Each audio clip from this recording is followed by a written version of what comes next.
Et Raphaël, le vote du budget, c'est désormais clair, c'est impossible. Ça sera 49.3 ou ordonnance, indique Matignon. Ça sera tranché d'ici mardi. Oui. Concrètement, l'un ou l'autre, qu'est-ce que ça change ? Ça change beaucoup de choses. Alors, pour schématiser, si le gouvernement passe par le 49.3, ce que je rappelle, Sébastien Lecornu a toujours promis qu'il ne ferait pas, eh bien, il y aura une motion de censure à chaque dépôt du 49.3 et des 49.3, il y en aura au moins 3. Un premier sur la partie recettes, un deuxième sur la partie dépenses et un troisième sur l'ensemble du texte après qu'il revienne du Sénat. Donc 3 occasions de renverser le gouvernement, puisqu'à chaque 49.3, il y aura le dépôt d'une motion de censure. Et le problème majeur avec le 49.3, c'est que si la motion de censure est votée, le gouvernement tombe, mais le budget tombe avec lui.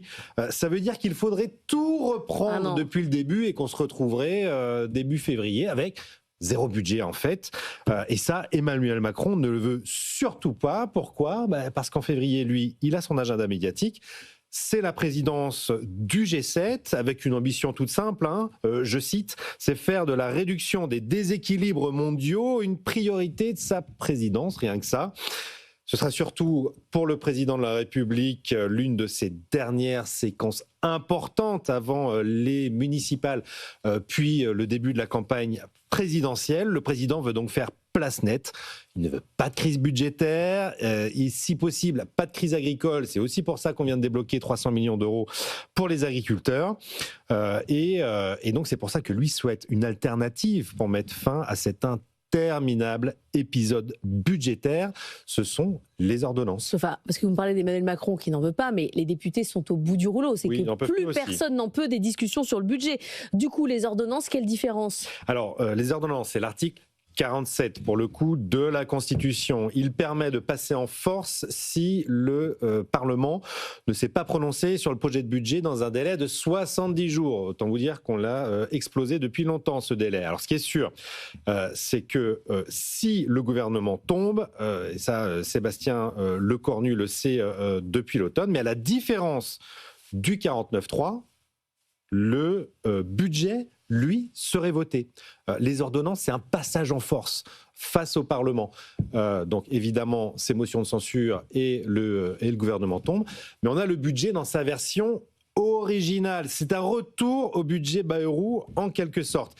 Et si vous lisez la presse depuis quelques 2-3 jours, vous voyez que ce scénario revient en force. Alors le président est pour, le Premier ministre est contre. Et selon nos informations, il y a eu des explications de texte franche et directe, comme on dit, la semaine dernière sur le sujet. En clair, ils se sont franchement engueulés tous les deux, mais il y a une logique dans les institutions de la Ve République, c'est que c'est le président qui a tous les pouvoirs. Et c'est d'ailleurs à lui que revient de signer les ordonnances. Le problème, c'est qu'il y a une forme d'incertitude juridique. Ça serait une première. On n'a jamais passé de budget par ordonnance. C'est le SGG, le secrétariat général du gouvernement, qui avait publié une note en 2024 pour dire qu'il y avait ce risque juridique. La forme de ces ordonnances et leur régime contentieux est incertain, avait indiqué le secrétariat général du gouvernement. Bref, c'est The Economist qui résume le mieux la situation cette semaine en titrant dans son édito, on avait déjà parlé sur l'antenne, « An utter merde show ». Autant dire un absolu spectacle de merde qui témoigne, selon l'hebdomadaire, de, je cite, l'ineptie collective de sa classe politique. On ne saurait mieux dire. Même à l'étranger, ils n'en peuvent plus de parler du budget français.